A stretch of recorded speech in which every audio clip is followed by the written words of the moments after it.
नमस्कार जय Jagannath welcome to a new blog. तो आज गेटअप और सेटअप देखिए आपण मैंने भावुथे मु किसी आपण मान सहित स्किन केयर रूटीन शेयर करने so yes you are right. आज video all about special summer facial. जदि समर कथा कहबे आपण मैंने जिते बाहर को जाती आपण माइंड रे आसे डार्क स्किन सनटैन एसबू आपण माइंड निश्चित आसुव। तो एसबू भितर कौटी ना कौटी आम नेचुरल स्किन उड़ी पड़े जाए।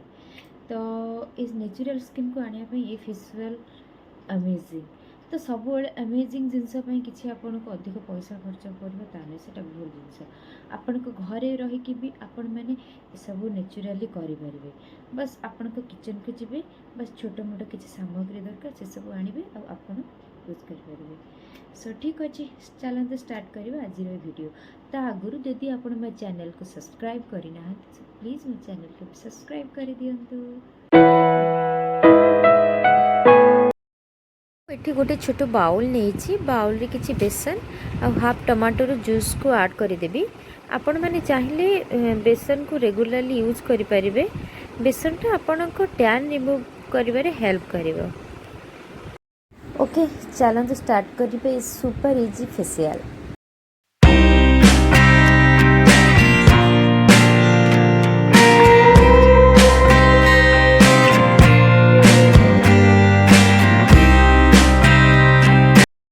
क्लींजिंग परे आपण को फेस को नॉर्मल वाटर रे आपण वॉश करदेवे।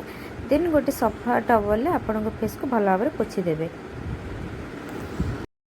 स्टेप टू रे स्टीम पाई मु स्टीमर यूज करूची। आपण माने चाहिए घरे जहाँ भी किसी डिश अच्छी आपण सेटा यूज करि परिबे। स्टेप 3 स्क्रब पाई मु एठी किछि चावल गुंड लेंबू आ किछि क्षीर यूज करूची। ए तीनटा आपण मिक्स करके आपण फेस रे लगे देबे। जेहेतु यहाँ होममेड स्क्रब रोचे तो यहाँ आपन को फेस रे किसी भी इफेक्ट पड़ोनी। आई स्क्रब टी चाहिए आपणकर बेकर यूज करें आपन को हाथ में भी यूज करेंगे। मु करूनी बट आपन यहाँ चाहिए आपन को बेकर यूज करें। 10 मिनिट पर नॉर्मल वाटर रे आपन को फेस को आपन वॉश कर दिंतु। स्टेप 4 फेस पैक रे आपन किछि आलू गोटे आलू को पील करदेवे। जो टमाटो लास्ट आपन क्लींजिंग रे यूज करथिले से टमाटो अटा आउ किछि दही एसबूर गोटे मिक्स कर दियंतु भल भाव में।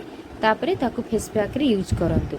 आ जहाँ भी किछि बळी जाउची आपन सेटा आपन को बॉडी रे यूज कर दियंतु वेस्ट करंतु।